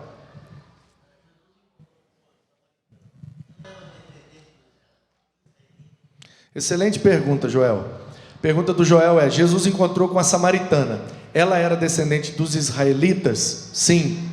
Ela era daquele povo que foi invadido pela Assíria, que se perderam, casaram, deram-se em casamentos. Por isso que o judeu não se dá com o samaritano. Começa na treta lá atrás do Jeroboão com Salomão, que acaba virando uma treta do Roboão com Jeroboão. Quando se divide, ali já nasce a treta. Judeu se acha melhor, então nós samaritanos vamos dividir deles e vamos tocar a vida do nosso jeito. Como eles se dão à idolatria e os reis nenhum buscam a Deus, então os judeus ficam com aquela sensação de que, viu como nós somos melhores? A gente buscou a Deus, a Assíria não invadiu a gente, eles foram destruídos porque eles foram desviados. Então essa treta vai se desenrolando por 900 anos até chegar lá em Jesus. Então, quando nos dias de Jesus o judeu não se dá com o samaritano, é lá a origem. E eles estão ali vivendo os resquícios daquela treta de que o judeu se acha sim melhor do que o samaritano. Por isso Jesus precisa falar, e a dúvida da mulher samaritana é a mesma dúvida lá de trás que o pessoal vai pedir para o Roboão: onde é o lugar certo de adorar? Aqui em Betel, onde o nosso pai Israel adorava, ou lá em Jerusalém, onde vocês construíram o templo? E aí Jesus, que é o mestre dos mestres, não fala que é nem em Betel nem em Jerusalém, ele diz: é em espírito e em verdade. Ou seja, ele quebra, né? Então assim, Jesus é maravilhoso, é por isso que eu amo Jesus e a Bíblia é fantástica. Os caras tentam colocar Jesus numa sinuca e ele pula por cima da bola e sai da sinuca matando todas as outras. Então assim, os caras, agora a gente vai pegar ele, vamos apedrejar a mulher. E aí Jesus, o que a gente faz? Se ele falar para não apedrejar, ele está quebrando a lei de Moisés, aí ele está errado. Se ele falar para apedrejar, ele está indo contra o que ele prega, que é o amor e o perdão. Então agora a gente pegou ele. Se ele falar para apedrejar, ele está errado. Se ele falar para não apedrejar, ele está errado. O que a gente faz, Jesus? Ele: quem não tem pecado, joga a primeira. Ele sai e deixa todo mundo. Ele é bom, o diabo não presta, e nós é tudo mais ou menos, né? Então Joel, sim, ela é daquele povo, é samaritano, essa é a origem mesmo, tanto do povo quanto daquela briga deles. Samuel.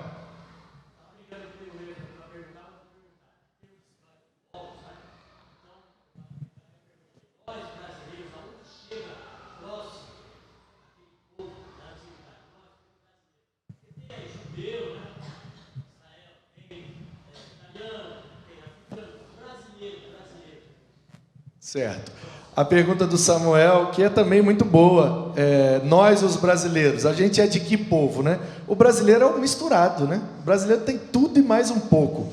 Mas, aproveitando a sua pergunta para dar uma esclarecida, lá no dilúvio, então assim, tem aquela questão se o dilúvio é universal ou se o dilúvio é local. Tanto faz para mim. Você vai ver que eu sempre resolvo as polêmicas, que eu odeio polêmica, debate, discussão, porque eu acho o seguinte: só discute quem não produz. Então eu preciso produzir, eu não tenho tempo para discutir.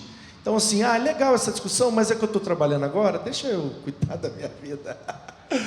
Então é o seguinte, o dilúvio é local ou universal? Tanto faz. Por quê? Porque só ali que tinha gente. O dilúvio é no tempo da Mesopotâmia, então só tinha gente ali. Então se inundou só ali, matou todo mundo. Se inundou o planeta todo, matou todo mundo que estava ali. Então se foi local universal, tanto faz. O negócio é que morreu todo mundo e só sobrou a família de Noé, os 3 filhos. Então qual é a primeira divisão das raças, né? E eu acho maravilhoso, não sei se é verdade, mas conta a história que o Einstein foi viajar e foi preencher um formulário de translado e estava perguntando lá qual era a raça dele, né? Seu nome, seu endereço, sexo, raça. Aí ele colocou humana. Maravilhoso, né?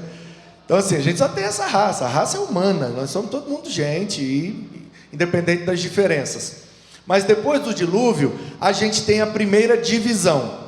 Então, o Cuxi, que é filho do Cã, ele vai para a África.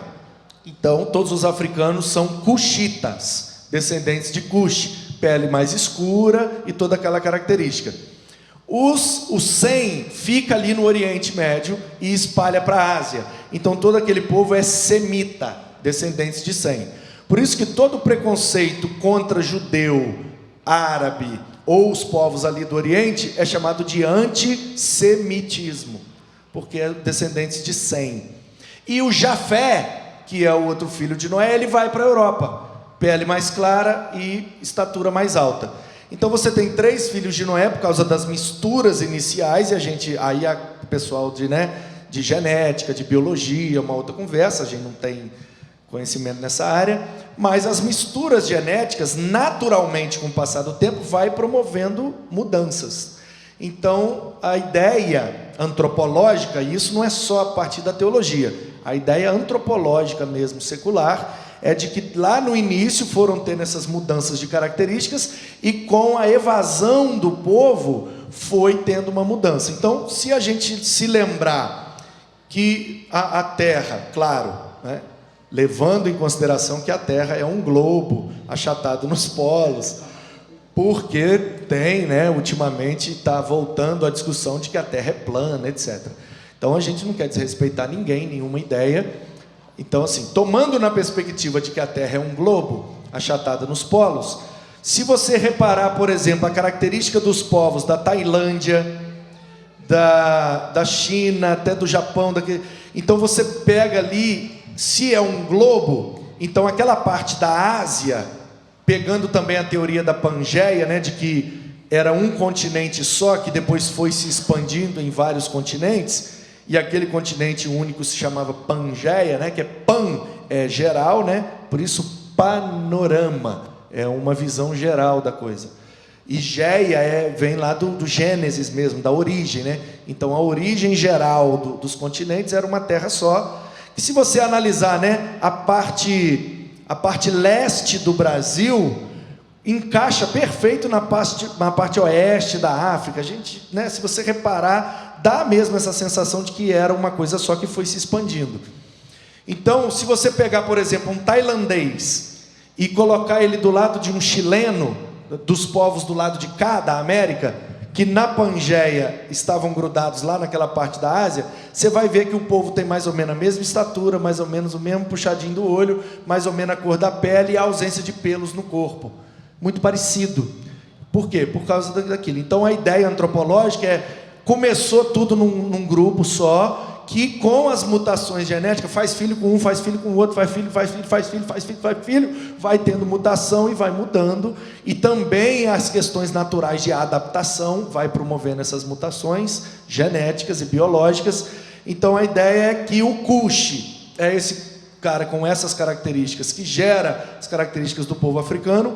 O Sem, média estatura, cabelo mais encaracolado, preto, olho preto, pele branca. E o Jafé, alta estatura, pele mais clara e olhos e cabelos mais claros.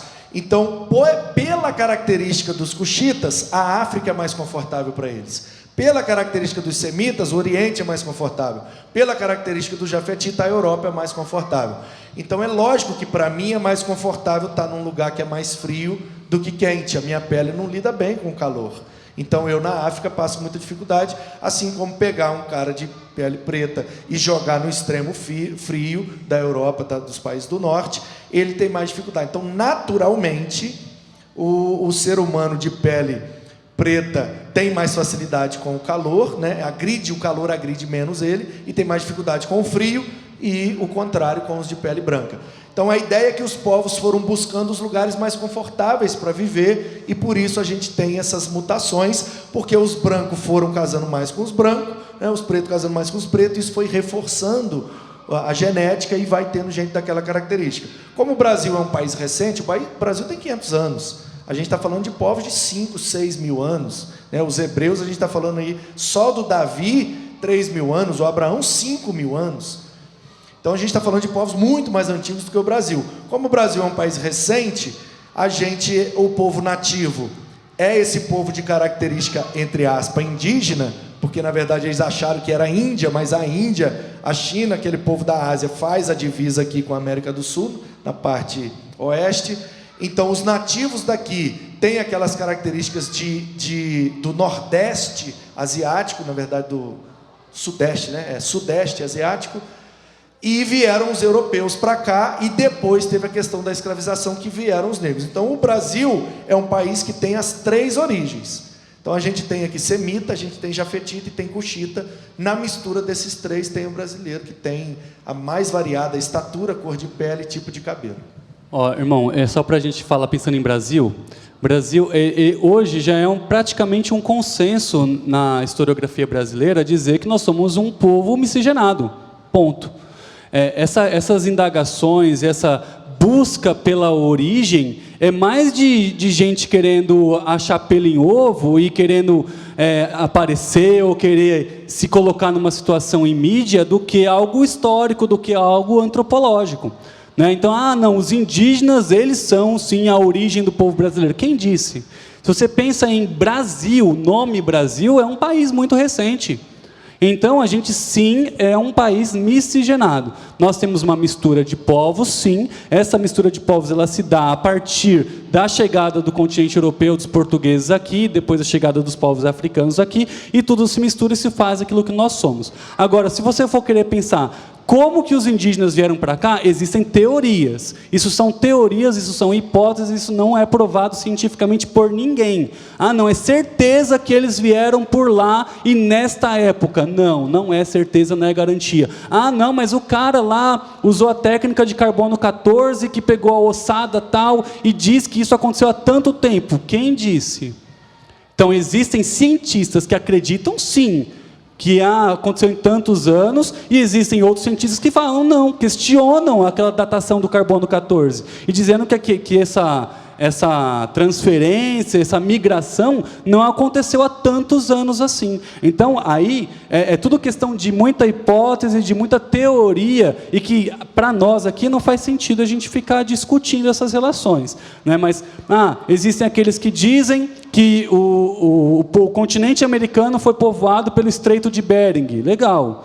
Os caras provavelmente estavam indo atrás de comida, uma época que estava de boa ali para andar ali em cima da região da Sibéria, os caras entraram pelo Alasca, chegaram ali na região que hoje é o Canadá e foram indo para o sul, onde hoje é o Brasil. Beleza, uma hipótese.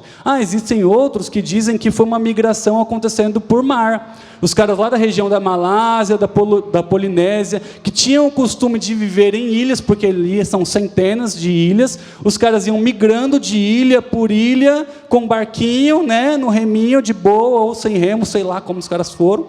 Então, os caras estavam migrando de ilha por ilha, atrás de comida, provavelmente, e num determinado momento eles chegaram numa ilha, foram andando, perceberam, caramba, esse negócio aqui não é uma ilha, não, é grande pra caramba. E chegaram na região ali do Chile, da Argentina, do Peru e tudo mais. É hipótese? É hipótese. É teoria? É teoria. Acredita? Beleza. Não acredita? Beleza também. O fato é que nós estamos aqui, hoje somos brasileiros, povo miscigenado. Agora, nossa origem, assim, é uma discussão um tanto quanto hipotética, teórica demais, e que a gente vai ficar aqui só remando, não vamos chegar a nenhuma conclusão, porque não há essa conclusão nem na academia, nem nos cientistas. Eu sempre indico uma associação ABC2, não sei se vocês conhecem, é a Associação Brasileira de Cristãos na Ciência.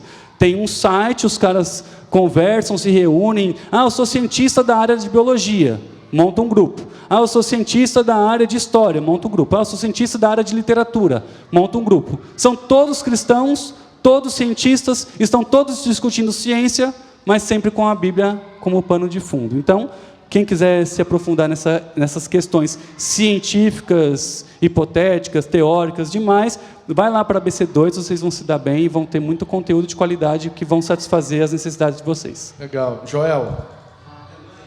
Sim, ele pediu de novo,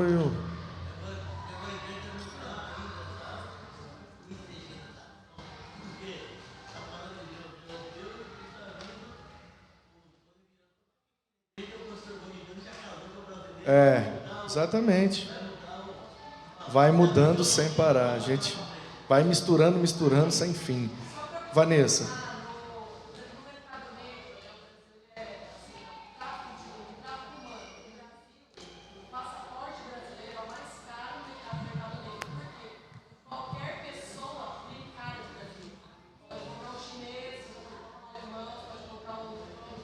Muito legal isso.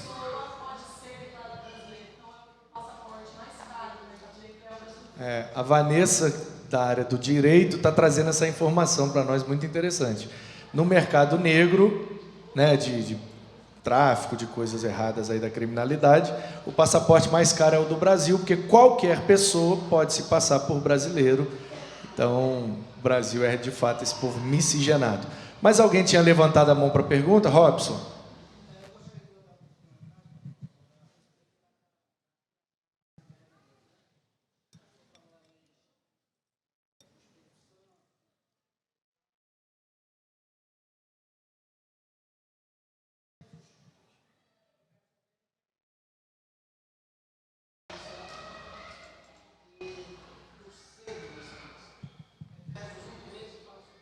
Ok. O Robson está voltando lá na introdução da aula, onde eu contei de forma... Quero até pedir desculpa aos historiadores da igreja, sobretudo aos especialistas na história da igreja brasileira recente, porque eu fiz um panorama muito superficial, muito simples, beirando ao simplório, né? É só mesmo para dar uma pincelada.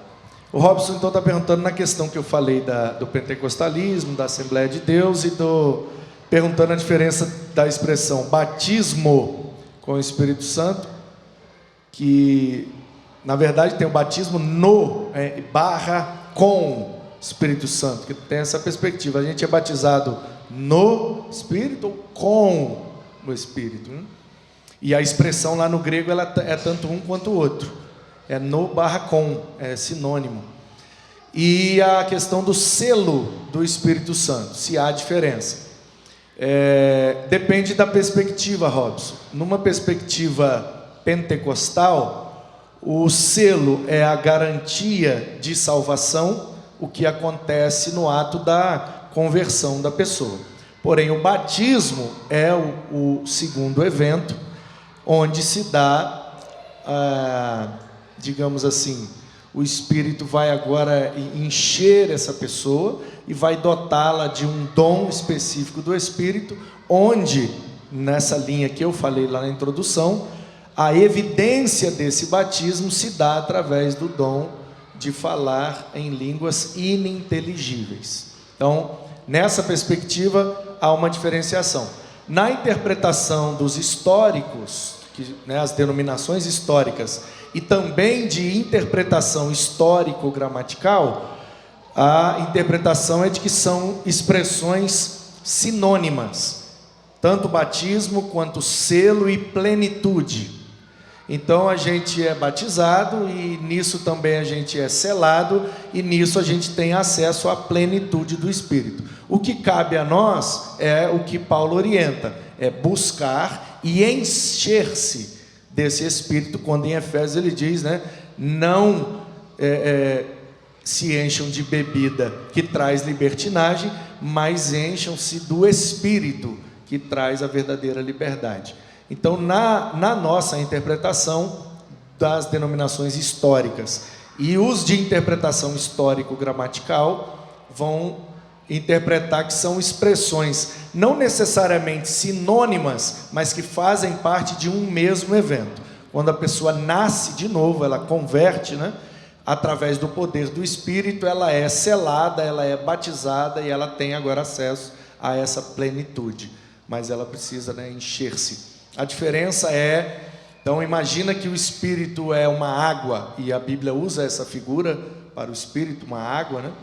Então imagina que no Antigo Testamento, pelo menos até Atos 2, Deus, então assim, Deus é essa água, né? E ele vai então agora molhar algumas pessoas, ele vai usar algumas pessoas pelo poder do seu Espírito. Então a metodologia de Deus de batizar, vamos dizer assim, até Atos 2, é como se Deus usasse uma mangueira, um tubo de borracha flexível, não sei como é que vocês chamam aqui, e vai molhar a pessoa. Então eu vou usar o Davi, eu vou usar o Elias. Então é como se Deus, através de uma mangueira, molhasse só aquela pessoa. Molhei o Davi, vou usar ele. Molhei o Elias, vou usar ele. Agora, em Atos 2, conforme a leitura do Novo Testamento, ali está acontecendo o que o Joel profetizou. E o que o Joel profetizou é que o Espírito seria derramado.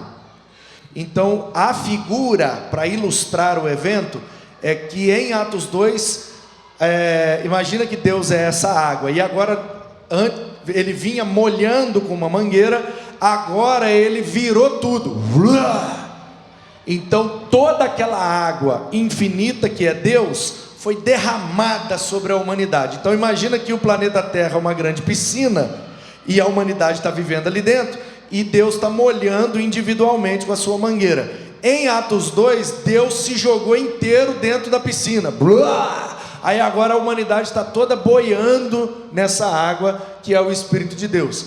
Ó pastor, então todo mundo tem o Espírito de Deus? Não, uma coisa é você estar na água, outra coisa é a água estar dentro de você.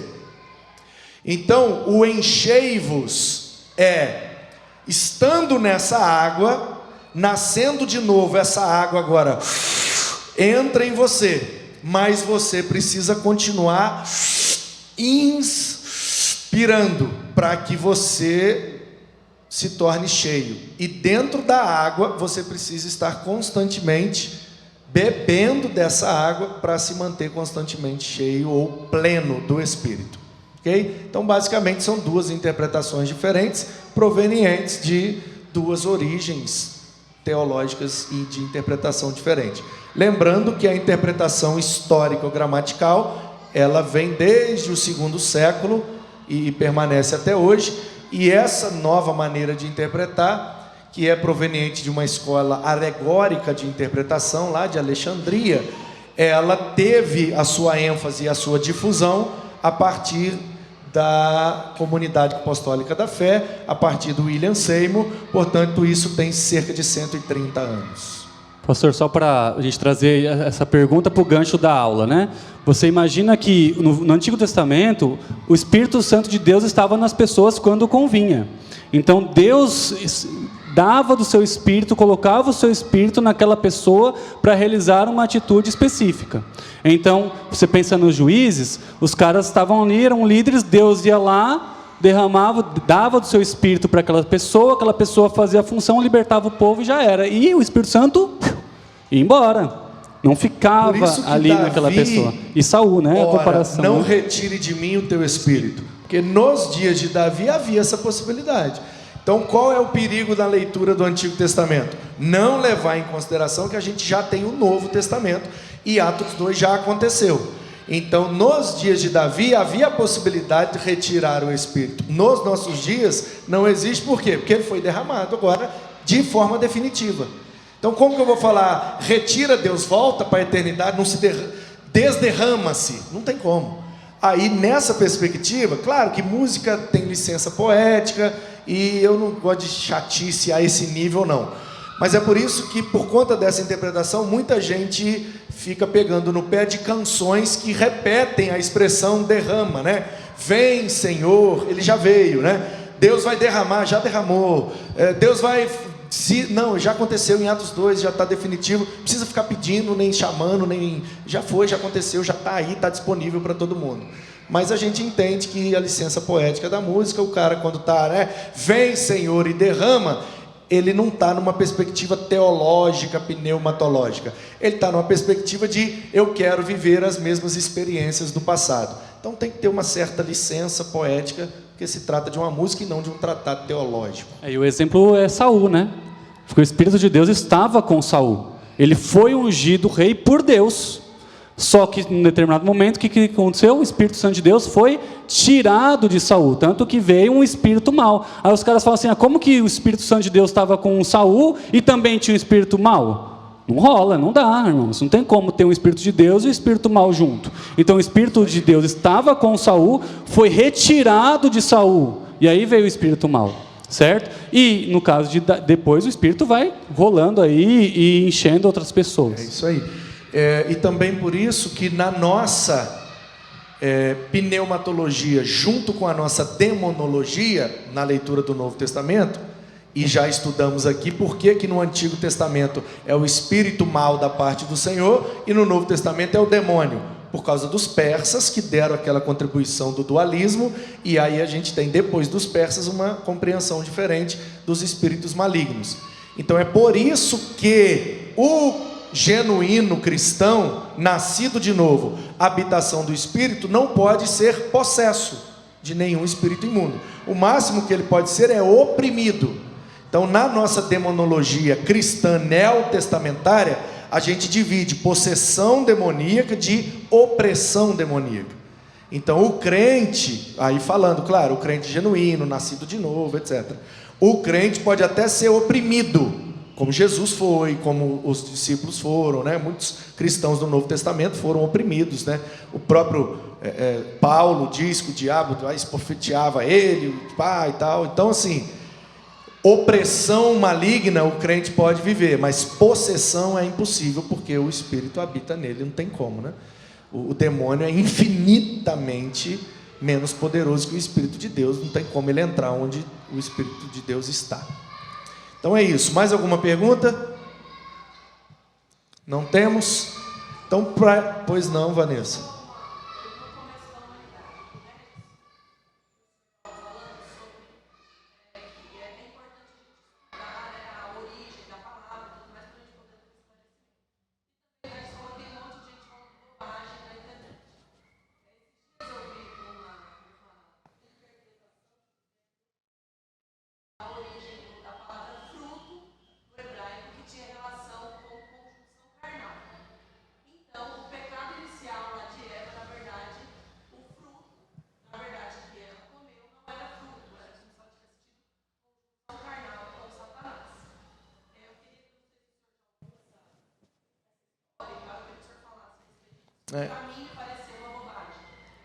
Certo.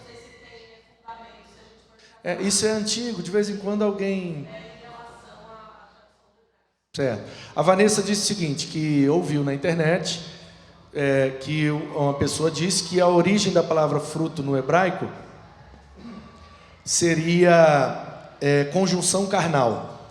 E a pessoa afirmou, portanto, que o pecado de Eva foi ter conjunção carnal com a serpente, que seria o diabo. E ela, pelo conhecimento que tem, entendeu que aquilo era uma bobagem que a pessoa estava falando, ok. Concordo com você, Vanessa, é pura bobagem, eu vou mostrar por quê. Tem como me habilitar aí, Ricardo? Talvez para mostrar o hebraico aqui para a galera? Se não der, também tranquilo. Mas deixa eu só ver aqui.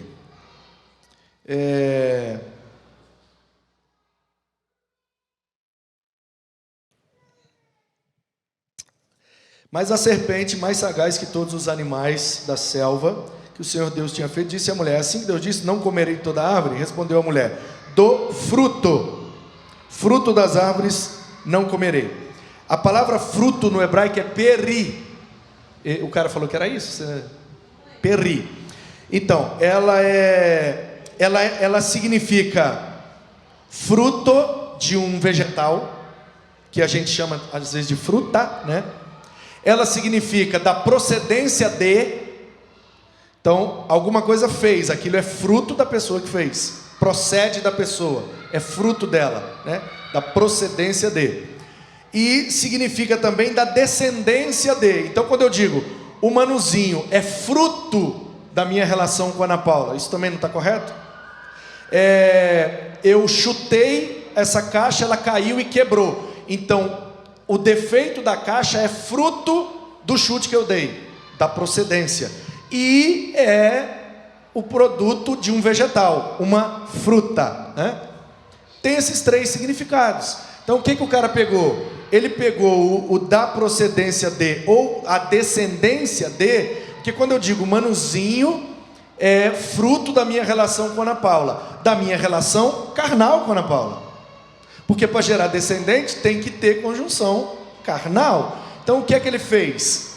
Ele pegou um dos significados da palavra peri no hebraico e aplicou a palavra. Só que não, ali era o fruto daquele vegetal, da árvore do bem e do mal, que pode ser também descendência, que pode ser também da procedência dele. Então o cara pegou um dos significados e fez. É como eu dizer que manga é só a fruta, e alguém dizer não, pode ser da camisa também. É como eu dizer que mangueira é só a árvore da manga, e alguém dizer não, é uma escola de samba do Rio. Não, é um tubo de borracha flexível que molha o jardim. Não tem 3 significados para a palavra mangueira? Então é da mesma forma, peri no hebraico pode ser aplicado nessas 3 ocasiões. Ele pegou uma delas e achou que só tem aquela. Não, meu amigo, estuda um pouquinho mais que você vai descobrir que não é só isso. Então geralmente quando tem essas besteiras, gente, é tudo fruto de pouco estudo. Geralmente é assim. Então eu vou estudando, o pessoal às vezes Então assim, na minha área de estudo, na teologia, né, eu cheguei no grau máximo, pós-doutorado.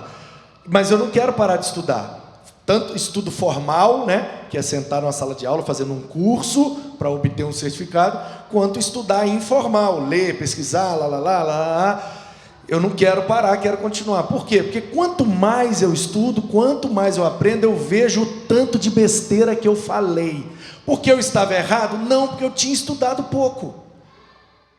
Então, geralmente é isso, a pessoa começa a entender um pouquinho, ela já acha que todo conhecimento é só aquele pouquinho. Não, isso aí é só uma gota, tem todo um oceano. Então, vamos continuar estudando, que a gente vai descobrir que no estudo mais profundo existe uma explicação. É como algumas pessoas acusam a Bíblia de ter contradições. Isso é fruto de pouco estudo. Estudou pouco, se você continuar estudando, você vai ver que não tem contradição, é tudo uma cooperação. É o que dizia o Louis Pasteur, né? Que inventou o método de pasteurização das coisas, né?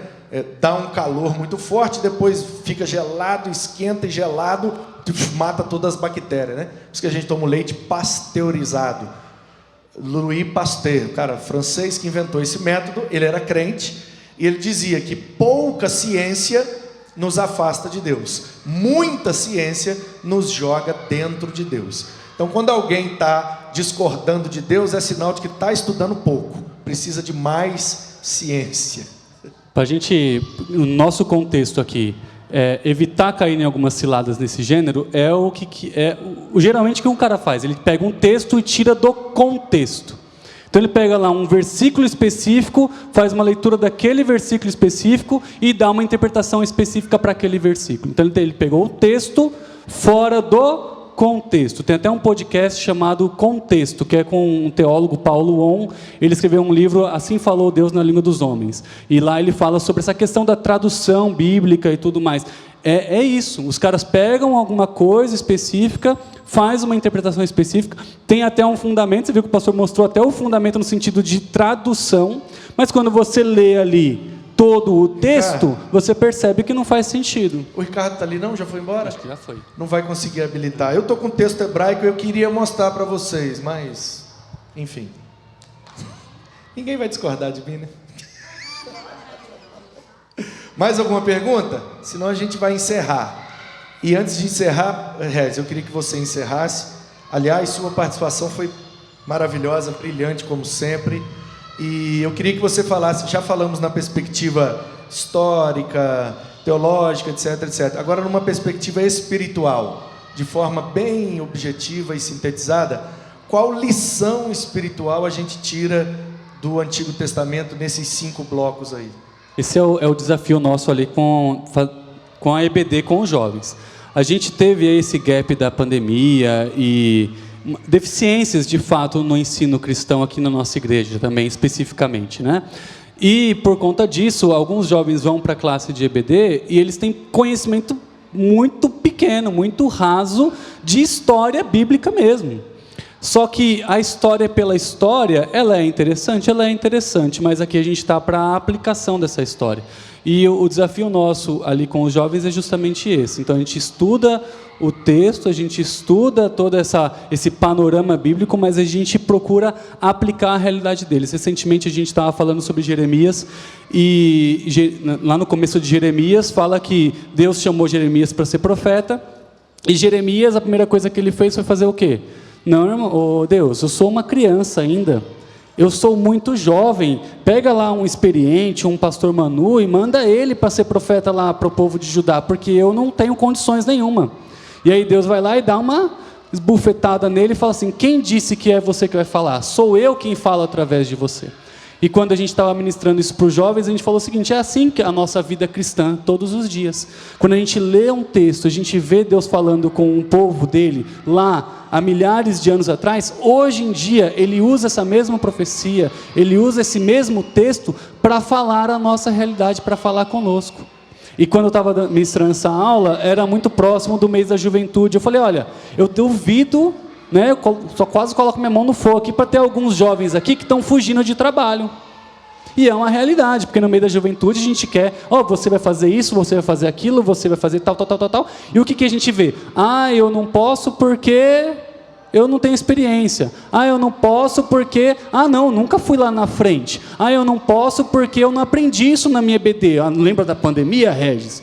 É tipo isso. Só que a gente fala, Jeremias tentou fazer a mesma coisa com Deus. O que Deus falou? Vai lá e faz, porque sou eu quem faço através de você. E aí os moleques já entram em pânico, né? Então a ideia nossa com os jovens é fazer isso. É relembrar, sim, as histórias bíblicas, falar do panorama bíblico, mas aplicar o panorama bíblico, aplicar aquele texto, aquele livro da Bíblia na realidade deles. E na questão dos salmos, a gente conversou bastante com eles. O que você tem ouvido? O que você escuta no seu dia a dia? O que está no seu Spotify? Se eu abrir aí o seu Spotify, qual que é a lista do seu Spotify? Porque os caras da Bíblia, o Spotify deles só tinha salmos. E salmos, e salmos, e salmos. E no Spotify de Jesus, digo mais, só tem salmo. Por quê? Porque Jesus lá, ele está lá trocando ideia com alguém, de repente o que ele faz? Toma um salmo aqui. Está trocando ideia com alguém? Lá em Deuteronômio fala isso. Deuteronômio é um dos textos mais colocados, mais recitados no Novo Testamento. Deuteronômio, o livro da lei. Mas estão lá, reafirmando a lei, falando da lei para o povo hebreu daquele contexto. Ou seja, a gente fala daquilo que o nosso coração está cheio. O que o seu coração está falando? O que está cheio o seu coração? Então, o jovem hoje, ele está sendo desafiado aqui na nossa igreja a ouvir coisas de Deus e a falar coisas de Deus. E quando a gente estuda a Bíblia, não pense, irmão, que você está estudando aqui, eu estou estudando só para eu adquirir mais conhecimento. Não é só para adquirir mais conhecimento. Conhecimento é muito bom, mas esse conhecimento tem que ser aplicado na sua realidade, na sua vida cristã. A gente aplica os salmos, a gente aplica os textos proféticos, né? Até um dia, quando eu estava dando aula aqui, eu falei do dia do Senhor, irmãos. Quando eu era pequeno, eu li o dia do Senhor, eu só faltei chorar. Falei: que negócio louco é esse? Que dia do Senhor é esse? Quando o Senhor vier, eu estou lascado, eu vou ser fulminado, eu vou para algum lugar, estou fora. Só que quando você começa a aprofundar e aplicar aquilo, a gente percebe que não. É o dia do Senhor, aquela profecia que estava específica para aquele contexto, e vai chegar o dia do Senhor também, porque a profecia ela reverbera, né, pastor? E o dia do Senhor vai chegar, o dia do Senhor que a gente vai subir em glória lá no céu, louvar e adorar o nome do Senhor. O dia inteiro, o tempo todo, dizendo. Aí a gente fala de criatividade de música, e lá no céu só vai ter um tipo de música, né? Santo, santo, santo. Deus, lá no Apocalipse não fala que a gente vai falar que Deus é santo, santo, santo. Irmãos, se a gente repete umas músicas aqui, fica de boa, porque lá no céu é só santo, santo, santo, tá bom? Você não vai errar a letra, não vai precisar do multimídia passando a letra, tá bom, Zé? É só falar santo, santo, santo. E é isso, irmãos, a gente precisa ler a Bíblia, estudar a Bíblia, aplicar a Bíblia à nossa realidade. O jovem, ele tem que ser, e nós aqui temos que ser desafiados a não somente ser conhecedores da palavra, mas sermos o quê? Aqueles que falam da palavra, aqueles que vivem a palavra, aqueles que praticam a palavra de Deus.